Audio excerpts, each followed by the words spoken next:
everyone and welcome back to my channel. If you're new around here, my name is Sharon and I'm an incoming trainee clinical psychologist, and in today's video I want to share with you all of the different resources that I found really helpful when writing my DClin Psy application. And now I know this is coming a bit later on in the application season, but I still think they're all really important and can actually take your application to another level. And if you've already written your application already and it's just sitting waiting there to be sent off, I would really highly suggest you look at these resources and then return to your application and maybe rejig a few things, because honestly guys, these resources are what got me through application season. Some of these resources are a bit newer, but I've had a look through them and I wish they were available when, you know, I was doing my application. These are all free resources as well, and this is one thing that I want to stress, is that the information, if you look hard enough, is all out there for free, and if you connect with other people, they are more than willing to, you know, give you some tips or advice. But yeah, with all that being said, if you haven't already, please hit the subscribe button, because I've got loads more videos coming about the DClin Psy process, but also as my journey as a trainee clinical psychologist. So if you want to stick around for that, then definitely hit that red button down below. And with all that being said, let's get into the video. So if you haven't seen these documents already on Clearinghouse, they have a guide to applying, which is literally kind of like step by step how to apply to the doctorate, but then also another example application guide. Now, if you've already written your application, then these ones probably aren't too helpful, but if you haven't written your application or are planning to apply next year, then definitely have a look at that, because it shows you the questions that are asked in the application, and it also just gives you a better idea of how the Clearinghouse website works. The next basic thing that I want you to have a look at is the alternative handbook. I will link it down below, but this can be found on the BPS website and it's free, but you have to purchase it. So if you just type in alternative handbook on the BPS website, it should come up.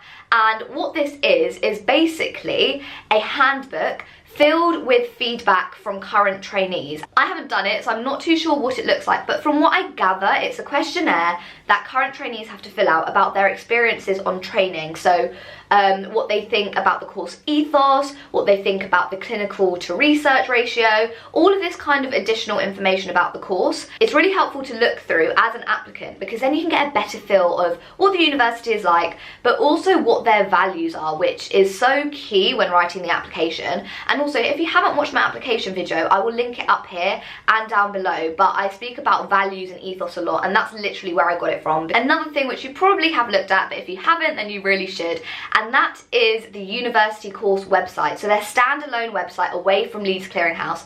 The reason why I say this is because, again, it's another place to find additional information. While Clearinghouse does tend to have the majority of the information about the course, it's better to double check online, because there are additional things maybe about entry requirements or about their course structure and things like that that Clearinghouse can't necessarily hold, because, you know, there's not enough room. So I'll definitely check that out, and you can also get a feel of like what the university is like, how they're marketing themselves, what things are going on at the university at the moment. Do you really want to go there for 3 years, especially if you're moving? And you might get a better idea of what the campus is like, you might see what research they're doing at the moment, and I think that's all really helpful information when applying as well. Now, this next document I really focused on during interview season, but actually I think if you look at it around application season, it can also be really helpful, and that is the BPS standards for accreditation in doctoral programs. And what this does, and the main bit that I looked at, was the part where it talks about the 9 competencies of what they want doctoral programs to give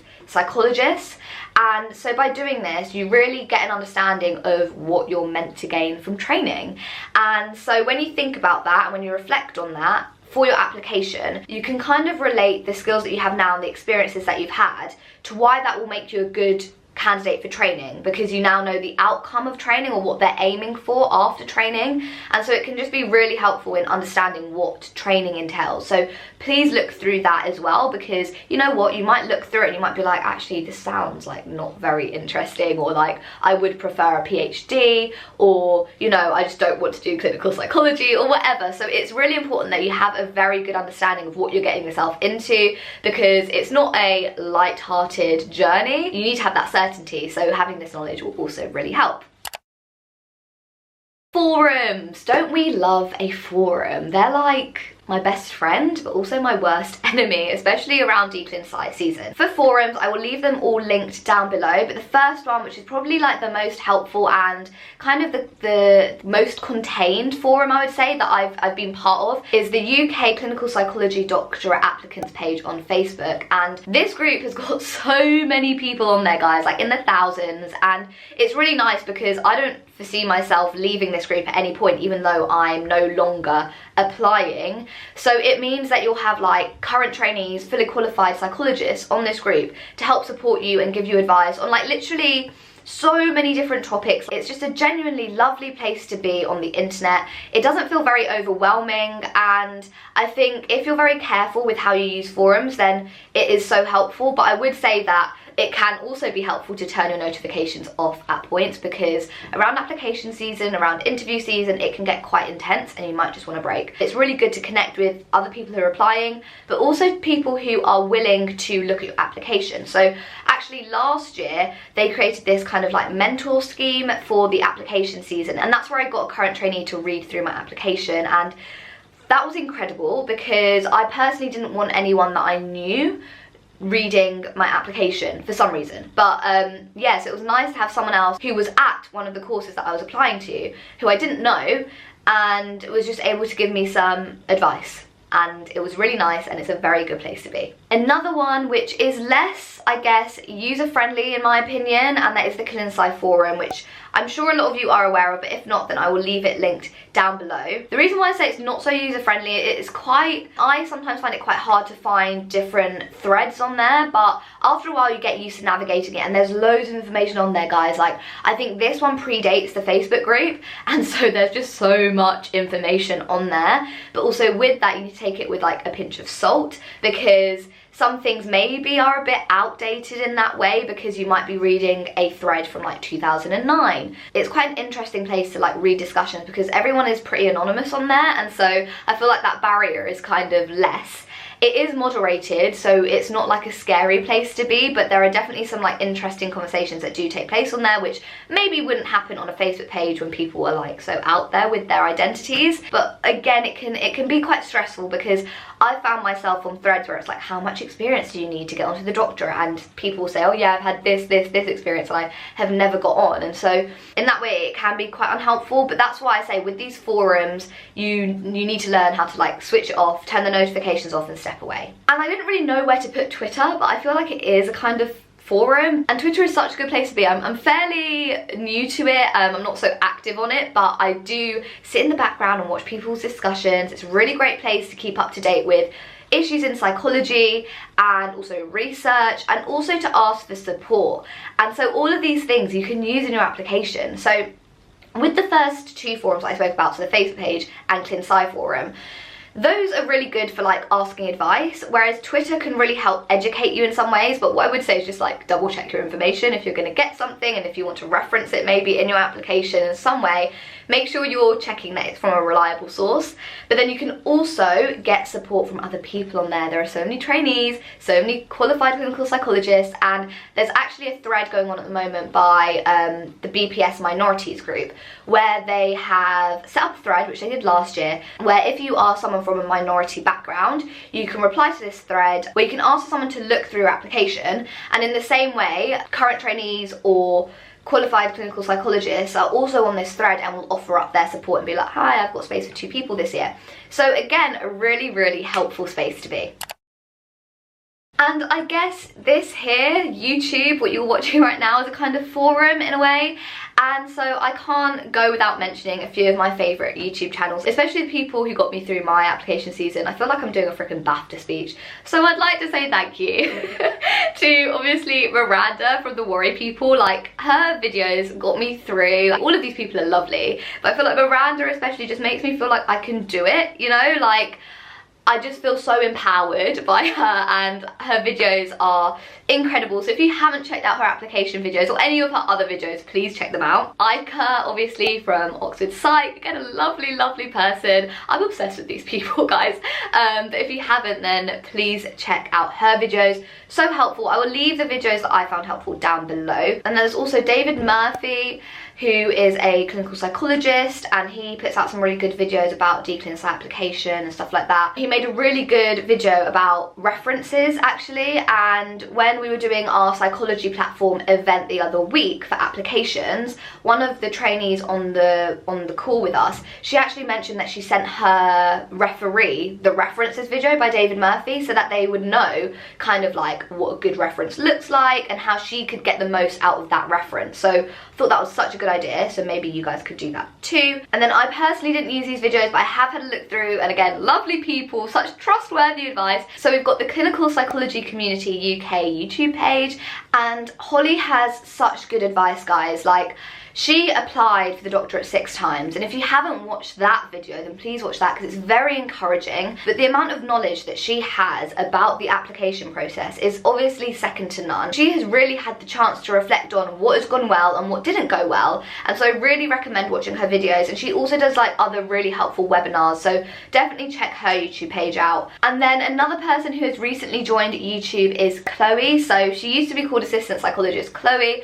On YouTube I think she's Chloe Hurrell. Really helpful content if you just want someone who understands the application process and maybe has approached the application process in a different way to how I have. And I think that's really important to note, is that the reason why I mentioned so many different YouTube channels here is not to confuse you guys, but it's just to show you that there are so many different ways to approach the application. And just because I did mine one way doesn't mean it's the correct way at all, and actually it might not be the best fit for you. Now, another thing that I don't think is spoken about that much are guides.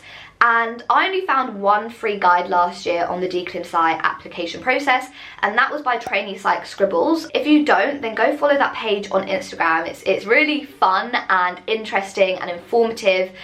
And gosh, I wish I could draw like that. And so trainee psych Scribbles basically created a guide on the application, and that was really helpful for me to have something in written format, kind of like a step-by-step guide in a way, with some pointers on maybe things to reflect on. I found that so helpful, so please check that out. And then also my good friend with you in mind, Sai, has also created a guide this year, again, completely for free, and obviously it's incredible and it's so helpful. And she also has loads of other guides on her blog for like assistant psychologists and stuff like that, so I'll leave that linked down below. So if you're a kind of person who likes a step-by-step written format kind of guide, then check those two out.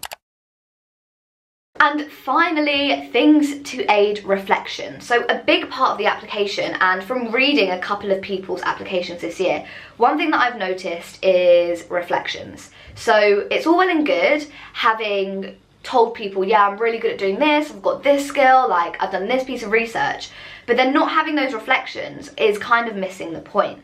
And you really need to be doing this in your application. So in order to do that better, you should spend some time reflecting before, after, during writing your applications, and even reflect on the process of writing the application, and that can be quite informative for your own development, right? So there's one post on the ClinSci forum about reflective journals, which is really helpful in just understanding what reflective practice could look like if you are someone who likes writing in a journal.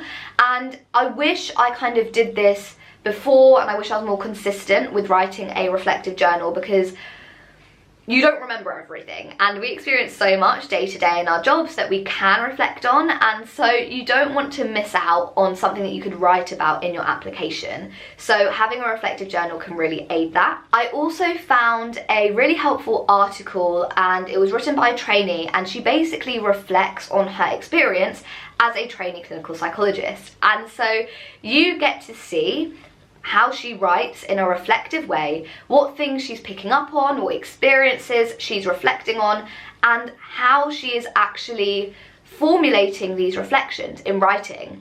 And I think that's so helpful, and I wish I had this article when I was doing my application, but guys, it's so good, so please check that one out as well. I'll leave it linked down below. And I'm going to shamelessly plug my own reflective templates here, and I've made a video on topics to reflect on before, and this is actually what my reflective templates are based on. So if you wanted to, you could easily watch that video and create your own kind of template guide for yourself.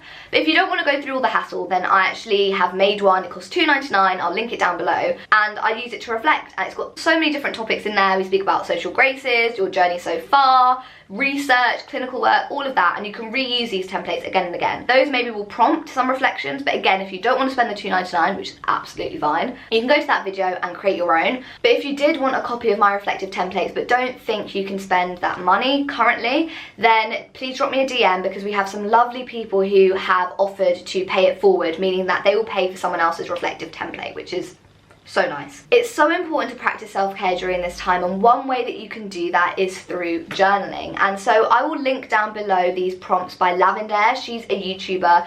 They're really helpful. They're not psychology related at all, but I think it's just as important to reflect on our own personal lives and our emotions and how we're feeling. Maybe not so much for the application, but just also for our own well-being. So you can take some of these personal reflections and think about how these things have molded you as a clinician as well. You're kind of hitting two birds with one stone.